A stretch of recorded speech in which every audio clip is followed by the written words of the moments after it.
મિત્રો, આજે આપણે સમજવાના છીએ સંચાલકોની સત્તાઓ.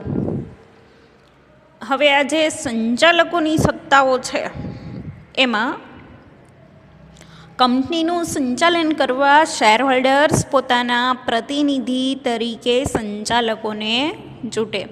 એબીસી કંપની લિમિટેડ છે તો એબીસી કંપની લિમિટેડમાં કંપનીના જે માલિક છે એ માલિક કંપનીના ઇક્વિટી શેરહોલ્ડરો કંપનીના સાચા માલિક ગણાય.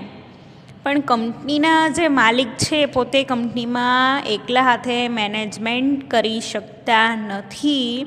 એટલે કંપનીનું એબીસી કંપની લિમિટેડ છે તો કંપનીનું મેનેજમેન્ટ કરવા માટે શેરહોલ્ડર્સ પોતાના પ્રતિનિધિ તરીકે ડિરેક્ટર્સને ચૂંટે છે. કંપનીના સંચાલનમાં સંચાલકો વિશિષ્ટ પ્રકારનું સ્થાન ધરાવે છે. કોઈ પણ કંપની હોય તો કંપનીમાં જે સંચાલકો છે એ બેસ્ટમાં બેસ્ટ મેનેજમેન્ટ કરે છે અને કંપનીમાં વિશિષ્ટ પ્રકારનું સ્થાન ધરાવે. કંપનીના સંચાલકો કંપનીના શેરહોલ્ડર્સના પ્રતિનિધિ હોવાને કારણે તેમની વચ્ચે માલિક અને એજન્ટ આ સંબંધ ઊભો થાય છે. કંપનીના ઇક્વિટી શેરહોલ્ડર્સ એ કંપનીના માલિક ગણાય, જ્યારે કંપનીના ડિરેક્ટર્સ કંપનીના સંચાલકો એ કંપનીના એજન્ટ ગણાય છે. એટલે શેરહોલ્ડર્સ અને સંચાલક આ બંનેની વચ્ચે માલિક અને એજન્ટનો સંબંધ ઊભો થાય છે. કંપની ધારા અનુસાર સંચાલક મંડળે કેટલાક કાર્યો માટે શેરધારકોની સંમતિ મેળવવી આવશ્યક છે. જ્યારે કંપનીનું બોર્ડ ઓફ ડિરેક્ટર્સ કંપનીનું સંચાલક મંડળ એણે કંપનીમાં ઘણા બધા એવા કામ છે કે જે કામ કરવા માટે કંપનીના શેરધારકો એટલે કે કંપનીના જે માલિકો છે એની પરમિશન મેળવવી પડે અને ત્યાર પછી જ કંપનીના સંચાલકો શેરધારકોની પરમિશન મેળવ્યા પછી જ કંપનીના સંચાલકો કંપનીમાં કોઈ બી કામ કરી શકે છે. આમ શેરધારકો સર્વોપરી સત્તા ધરાવે છે. શેરધારક એ કંપનીના સાચા માલિક ગણાય એટલે બધી જ સત્તા કંપનીની બધી જ સત્તા શેરધારકોને મળેલી છે. સંચાલક મંડળ પોતાના નિર્ણયો ઠરાવના સ્વરૂપે બહુમતીથી કરતા હોય. કંપનીનું બોર્ડ ઓફ ડિરેક્ટર્સ એટલે કે કંપનીનું સંચાલક મંડળ એમાં 15 સંચાલકો હોય તો 15 સંચાલકો મિટિંગમાં ભેગા મળે અને બધાનો મત લઈને પછી કોઈ પણ કામ કરે, ઠરાવ પસાર કરે, બહુમતીથી કામ કરે છે. એટલે બધાનો મત લેવામાં આવે. મોટા ભાગે જે નિર્ણયની તરફેણમાં મત મળે એ પ્રમાણે ઠરાવ પસાર કરીને કામ કરવામાં આવે. સંચાલકોની સંખ્યા મર્યાદિત હોવાથી સામાન્ય રીતે તેઓમાં વિવાદ ઊભો થતો નથી. હવે કોઈ પણ કંપની હોય વધારેમાં વધારે 15 સંચાલકો હોય તો 15 સંચાલકો મિટિંગમાં ભેગા મળે ને બહુમતીથી ઠરાવ પસાર કરીને નિર્ણય લઈ લે. એટલે એ લોકોની વચ્ચે કાંઈ એમાં 15 સંચાલકો છે તો 15 વ્યક્તિઓનો નિર્ણય લેવાનો હોય, 15 વ્યક્તિઓનો મત લેવાનો હોય, એમાં કાંઈ વધારે વિવાદ ઊભો થતો નથી. આમ છતાં કેટલાક મૂળભૂત નિર્ણયો માટે સંચાલકોની સર્વસંમતિ જરૂરી બને છે. પણ તેમ છતાંય ઘણા કામ એવા છે કે એ કામ કરવા માટે બધા જ સંચાલકો 15 સંચાલકો હોય તો 15 સંચાલકોની પરમિશન હોવી જોઈએ, બધાનો મત એમાં હોવો જોઈએ તો એ કામ થઈ શકે. કંપની એક કૃત્રિમ વ્યક્તિ હોવાને કારણે કંપની ધારા અનુસાર તેને બધી જ સત્તાઓ પ્રાપ્ત થાય છે. કાયદાની દ્રષ્ટિએ કંપની વ્યક્તિ જ ગણાય એટલે કાયદાની દ્રષ્ટિએ કંપની વ્યક્તિ છે એટલે કંપનીને બધી સત્તા મળે છે. કંપની બધી જ સત્તાઓ ભોગવી શકે છે. તમામ સત્તાઓ અને કામ કરવા માટે સંચાલક મંડળ હકદાર છે. કંપની કાયદાની દ્રષ્ટિએ કૃત્રિમ વ્યક્તિ ધરાવે છે, પણ કંપની વતી બધું કામ કોણ કરે? કંપનીનું સંચાલક મંડળ. એટલે સંચાલક મંડળને કઈ કઈ સત્તા, કંપની અન્વયે સંચાલક મંડળને કઈ કઈ સત્તાઓ પ્રાપ્ત થાય છે? 3 રીતે સત્તાઓ પ્રાપ્ત થાય. પહેલું, કંપની ધારા અન્વયે. બીજું, કંપનીના આવેદનપત્ર દ્વારા. અને ત્રીજું, કંપનીના નિયમનપત્ર દ્વારા. આ રીતે કંપનીના સંચાલક મંડળને 3 રીતે સત્તા મળે છે. પહેલું, કંપની ધારા અન્વયે. બીજું, કંપનીના આવેદનપત્ર દ્વારા. અને ત્રીજું, કંપનીના નિયમનપત્ર દ્વારા. એમાં સૌથી પહેલાં આપણે વાત કરીએ સંચાલકોને કંપની ધારા અન્વયે મળેલી સત્તાઓ. સંચાલકોને 3 રીતે સત્તા મળે છે: કંપની ધારા અન્વયે, આવેદનપત્ર દ્વારા અને નિયમનપત્ર દ્વારા. એમાં સૌથી પહેલાં આપણે વાત કરીએ છીએ સંચાલકોને કંપની ધારા અન્વયે મળેલી સત્તાઓ. હવે કંપની ધારા અન્વયે સત્તાઓ છે, એમાં પાછી 2 પ્રકારે સત્તાઓ મળે. સંચાલક મંડળની મિટિંગમાં ઠરાવ પસાર કરીને કંપની વતી સત્તાઓ, અને સંચાલક મંડળે શેરહોલ્ડર્સની જનરલ મિટિંગમાં ખાસ ઠરાવ પસાર કરીને મંજૂરી મેળવીને પછી જે સત્તા મળે એ. એમાં સૌથી પહેલાં આપણે વાત કરીએ છીએ કે કંપનીના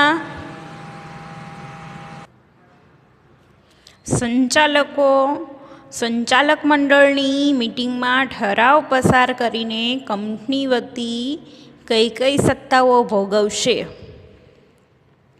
સંચાલકોએ જ્યારે કંપની વતી સત્તા મેળવી હોય તો સંચાલકો 15 સંચાલકો છે એ 15 સંચાલકોને મિટિંગમાં બોલાવવા પડે અને બધાનો મત લેવો પડે. 15 સંચાલકો છે તો એ 15 સંચાલકોનો મત મેળવવો પડે. બહુમતીથી ઠરાવ પસાર થાય ત્યાર પછી કંપની વતી બોર્ડ ઓફ ડિરેક્ટર્સ, કંપનીના સંચાલકો એ આટલી સત્તાઓ ભોગવી શકે છે. એમાં પહેલી સત્તા કે કંપનીના શેર બહાર પાડવા અને તેની ફાળવણી કરવી. જ્યારે એબીસી કંપની લિમિટેડ છે એના શેર બહાર પાડવા હોય ને એની ફાળવણી કરવી હોય તો બોર્ડ ઓફ ડિરેક્ટર્સ, કંપનીનું સંચાલક મંડળ 15 સંચાલકોને મિટિંગમાં બોલાવશે, એ લોકોનો મત લેશે, બહુમતીથી ઠરાવ પસાર કરશે અને ત્યાર પછી આ સત્તા ભોગવી શકીએ. કઈ? તો કે શેર બહાર પાડવાની સત્તા. કંપનીના શેર બહાર પાડવાની, એની ફાળવણી કરવી. ત્યાર પછી શેરહોલ્ડર્સ પાસે બાકી રહેલ શેરના નાણાંની માંગણી કરવી. જેટલા શેરહોલ્ડર્સ છે એની પાસેથી પૈસા લેવાના બાકી હોય તે શેરના પૈસા માંગવા માટે પણ પહેલાં સંચાલક મંડળની મિટિંગમાં ઠરાવ પસાર કરવો પડે. ત્યાર પછી સંચાલકો શેરહોલ્ડર્સ પાસેથી શેરના નાણાંની માંગણી કરી શકે. ત્યાર પછી જામીનગીરીની પુનઃ ખરીદી અધિકૃત કરવી. જામીનગીરી જે છે, જામીન તરીકે ગીરવે મૂકેલી જે મિલકત છે એને ફરીથી ખરીદવી હોય અને એના પર ફરીથી અધિકાર મેળવવો હોય તો એના માટે સંચાલકોને મિટિંગમાં બોલાવીને બહુમતીથી ઠરાવ પસાર કરીને પછી આ સત્તા ભોગવી શકાય. ત્યાર પછી ભારતમાં કે ભારત બહાર ડિબેન્ચર્સ સહિત જામીનગીરીઓ બહાર પાડવી. ભારતમાં કે ભારત બહાર ડિબેન્ચર્સ સહિત જામીનગીરીઓ બહાર પાડવી. ઇન્ડિયામાં કે આઉટ ઓફ કન્ટ્રી, વિદેશમાં ડિબેન્ચર્સ સહિત જામીનગીરીઓ બહાર પાડવી હોય તો એના માટે સંચાલક મંડળે મિટિંગમાં બહુમતીથી ઠરાવ પસાર કરીને પછી જ કંપની વતી સંચાલકો આ પ્રકારની સત્તા મેળવી શકે. ત્યાર પછી કંપની વતી નાણાં ઉછીના લેવા હોય, કંપનીએ કોઈની પાસેથી નાણાં ઉછીના લેવા હોય તો એના માટે પણ સંચાલક મંડળની મિટિંગમાં ઠરાવ પસાર કરવો પડે. બહુમતીથી ઠરાવ પસાર થાય પછી જ કંપનીના સંચાલકો કંપની વતી આ પ્રકારની બધી જ સત્તાઓ મેળવી શકે છે. કંપનીના નાણાંનું રોકાણ કરવું હોય, વચગાળાનું ડિવિડન્ડ જાહેર કરવું હોય, કંપનીએ કમાયેલા નફાઓ પર ડિવિડન્ડની ગણતરી કરવી હોય. ત્યાર પછી વૈકલ્પિક ડિરેક્ટર્સ, વધારાના ડિરેક્ટર્સને હંગામી ધોરણે નિમણૂક કરવી હોય. હંગામી ધોરણે એટલે કે અમુક સમય માટે કે ભાઈ 2 વર્ષ માટે વધારાના ડિરેક્ટર્સની નિમણૂક કરવામાં આવે છે. વૈકલ્પિક ડિરેક્ટર્સની 6 માસ માટે ડિરેક્ટર તરીકે નિમણૂક કરવામાં આવે છે, તો એને હંગામી ધોરણ કહેવાય. કાયમી ધોરણ અને હંગામી ધોરણ. કાયમ માટે એટલે કે 5 વર્ષ માટે, 3 વર્ષ માટે નિમણૂક કરવી હોય તો એ જે ડિરેક્ટર્સનો સમયગાળો હોય કાયમ માટેનો એને કાયમી ધોરણે નિમણૂક કહેવાય. ને હંગામી ધોરણે એટલે કે અમુક સમય ફિક્સ કરેલો હોય તો એને હંગામી ધોરણે નિમણૂક કરી છે એવું કહેવામાં આવે. ત્યાર પછી લોન મંજૂર કરાવવી હોય, ની ગેરંટી આપવી હોય, લોન સંબંધમાં જામીનગીરી પૂરી પાડવી હોય, નાણાકીય નિવેદન આપવું હોય, બોર્ડના અહેવાલની મંજૂરી આપવી હોય, કંપનીનો ધંધો વિસ્તારવો હોય, એકત્રીકરણ કરવું હોય, જોડાણ કરવું હોય કે પુનઃરચનાને મંજૂરી આપવી હોય, કોઈ કંપની લેવી હોય, બીજી કંપની પર અંકુશ સ્થાપિત કરવો હોય કે અન્ય વિષયનો જેનો ઉલ્લેખ કરવામાં આવેલો હોય, આ બધા જ કામ માટે કંપનીના 15 સંચાલકો હોય તો એ 15 સંચાલકોએ સૌથી પહેલાં મિટિંગમાં ભેગા મળવું પડે. બહુમત, બધા સંચાલકોનો મત લેવામાં આવે. ત્યાર પછી બહુમતીથી ઠરાવ પસાર થાય. ત્યાર પછી જ કંપની વતી આ બધી જ સત્તાઓ કંપનીના સંચાલકો ભોગવી શકે છે. પણ એના માટે સૌથી પહેલાં કાયદો ફરજિયાત લેખિતમાં બહુમતીથી ઠરાવ પસાર થાય. બધા જ કામ કાયદા પ્રમાણે, નિયમો પ્રમાણે, જોગવાઈઓ પ્રમાણે કરવામાં આવે છે. એટલે ફરજિયાત ઠરાવ પસાર કરવો પડે. બધા જ કામ લેખિતમાં જ થાય. ઠરાવ પસાર થાય ત્યાર પછી જ કંપનીના સંચાલકો કંપની વતી આટલી સત્તાઓ ભોગવી શકે છે. ત્યાર પછી આપણે વાત કરીએ કે કંપનીના કયા કામ કરવા માટે સંચાલક મંડળે શેરહોલ્ડરની જનરલ મિટિંગ બોલાવવી પડે અને એ શેરહોલ્ડરની જનરલ મિટિંગમાં ખાસ ઠરાવ પસાર થાય ત્યારે જ સંચાલકોને આટલા કામ કરવા માટેની સત્તા મળે. કયા કામ માટે સંચાલક મંડળે શેરહોલ્ડરની જનરલ મિટિંગ બોલાવવી પડે અને એમાં ખાસ ઠરાવ પસાર થાય, મંજૂરી મળે, ત્યાર પછી જ કંપનીના સંચાલકો સત્તા ભોગવી શકે. તો સૌથી પહેલું કે કંપનીના સમગ્ર એકમનું વેચાણ કરવું હોય કે તેના વધારાના એકમનું વેચાણ કરવું હોય, તેના માટે કંપનીના સંચાલકોએ બધા જ શેરધારકોને જનરલ મિટિંગમાં બોલાવવા પડે. શેરધારકો એ કંપનીના સાચા માલિક છે એટલે એ લોકોની પરમિશન મેળવવી પડે, ખાસ ઠરાવ પસાર કરવો પડે અને ત્યાર પછી જ કંપનીના સંચાલકો આ પ્રકારની સત્તા ભોગવી શકે છે. એમાં સૌથી પહેલું કે કંપનીના સમગ્ર એકમનું વેચાણ કરવું હોય કે તેના વધારાના એકમનું વેચાણ કરવું હોય. કંપનીના સમગ્ર એકમનું વેચાણ કરવું હોય કે તેના વધારાના એકમનું વેચાણ કરવું હોય. કંપનીને વેચવી હોય તો એના માટે સૌથી પહેલાં કંપનીના જે માલિકો છે એ લોકોની પરમિશન મેળવવી પડે. ત્યાર પછી જ કંપનીના સંચાલકો એ બાબતે વહીવટ કે એડમિનિસ્ટ્રેશન, મેનેજમેન્ટ કરી શકે. ત્યાર પછી કંપનીને ભાડાપટ્ટે આપવી હોય. કંપનીને ભાડે આપવી હોય તો એ કંપનીના શેરધારકોને મિટિંગમાં બોલાવીને ખાસ ઠરાવ પસાર કરવો પડે. એ લોકોની પરમિશન મળે તો જ કંપનીનું સંચાલક મંડળ, સંચાલકો એ કંપનીને ભાડે આપી શકે, તો જ આ પ્રકારની સત્તા મેળવી શકે. ત્યાર પછી કંપનીને ધંધાના સંદર્ભમાં પોતાની ભરપાઈ થયેલી શેર મૂડી અને મુક્ત અનામતોના કુલ સરવાળાથી વધારે રકમ ઉછીની લેવાની હોય. કંપનીને ધંધા સંદર્ભમાં શેર મૂડી અને મુક્ત અનામતના કુલ સરવાળાથી વધારે રકમ ઉછીની લેવી હોય એટલે કે કંપનીનું જે અનામત ભંડોળ 50 લાખ રૂપિયા હોય અને કંપનીએ 75 લાખ રૂપિયા ઉછીના લેવા હોય તો એના માટે સૌથી પહેલાં કંપનીના જે માલિકો છે, શેરધારકો, એ લોકોની પરમિશન મેળવવી પડે. ખાસ ઠરાવ પસાર થાય, એ લોકોની પરમિશન મળે પછી જ કંપનીનું સંચાલક મંડળ આ પ્રકારની સત્તા ભોગવી શકે. બાકી 50 લાખ અનામત ભંડોળ હોય તો 50 લાખ રૂપિયા કરતાં વધારે રકમ ઉછીની લઈ શકે નહીં. 75 લાખ રૂપિયા ઉછીના જોઈતા છે તો એના માટે શેરધારકો કે જે કંપનીના માલિકો છે એ લોકોની પરમિશન મેળવવી પડે છે. મંજૂરી મેળવ્યા પછી જ સંચાલકોને આ પ્રકારની સત્તા મળે. અને છેલ્લું કે કોઈ સંચાલક પાસેથી બાકી લેણી રકમની વસૂલાત માફ કરવાની હોય કે તેની ચૂકવણી માટે વધુ સમય આપવો હોય તો એના માટે સંચાલકોએ શેરધારકોની મીટિંગ બોલાવવી પડે અને ત્યાર પછી જ